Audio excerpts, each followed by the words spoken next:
Hi అండి, welcome to our channel. నేను మీ కేరాని.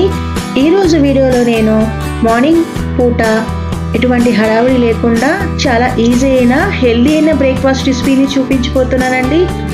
పొట్టు మినపప్పు మనకి ఆరోగ్యానికి చాలా మేలు చేస్తుంది కదా. సో ఇప్పుడు ఆ పొట్టు మినపతో నేను రొట్టి అనేది వేసి చూపించిపోతున్నానండి. దానికోసం ముందుగా ఒక కప్పు పొట్టు మినపప్పుని తీసుకున్నానండి. ఇలా శుభ్రంగా నేను ఇలా వాష్ చేసుకుంటున్నాను.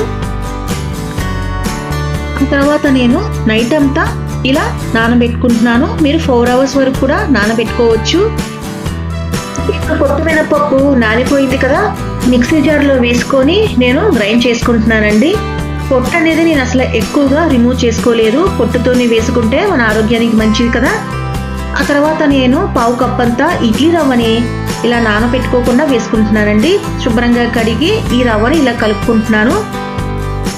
ఇలా బాగా మిక్స్ చేసుకున్న తర్వాత నేను నైట్ అంతా ఇలా వదిలేస్తున్నాను ఫ్రెండ్స్. పొట్టు మినపప్పు మనకి నడానికి ఇంకా గుండెకి కూడా చాలా మంచిదండి. సో ఇప్పుడు నైట్ అంతా నానబెట్టుకున్నాక అందులోకి 1/2 కప్ అంతా రాగి పిండి వేసుకున్నాను. అలాగే రుచికి సరిపడా ఉప్పు, 1/2 స్పూన్ అంతా బేకింగ్ సోడా వేసుకొని ఒక 1/2 కప్పు వరకు వాటర్ అనేది యాడ్ చేసుకొని ఇలా చక్కగా కలుపుకుంటున్నానండి. పొట్టు మినపప్పు మనకి బోన్స్ స్ట్రెంత్ ఇస్తుందండి. పొట్టు మినపప్పుని మనం ఎంత ఎక్కువగా తీసుకుంటే అంత మంచిది కూడా.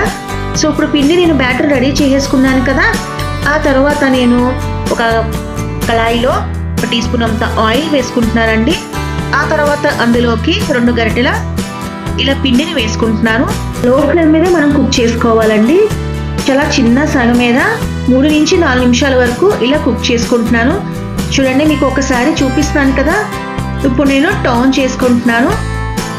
మరొక నిమిషం వరకు మూత పెట్టుకొని కుక్ చేసుకుంటున్నాను. వెనక వైపు కూడా కుక్ అవ్వాలి కదా. ఇప్పుడు మనకు మినప రొట్టె అనేది రెడీ అయిపోయిందండి.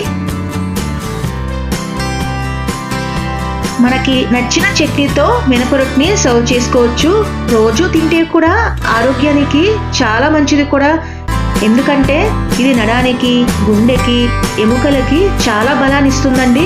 సో తప్పకుండా ఈ రెసిపీని ట్రై చేయండి ఫ్రెండ్స్. అంతేకాదు మరికొన్ని వీడియోస్ కోసం నా ఛానల్ని సబ్స్క్రైబ్ చేయండి, ఇంకా లైక్ చేయండి, షేర్ చేయండి.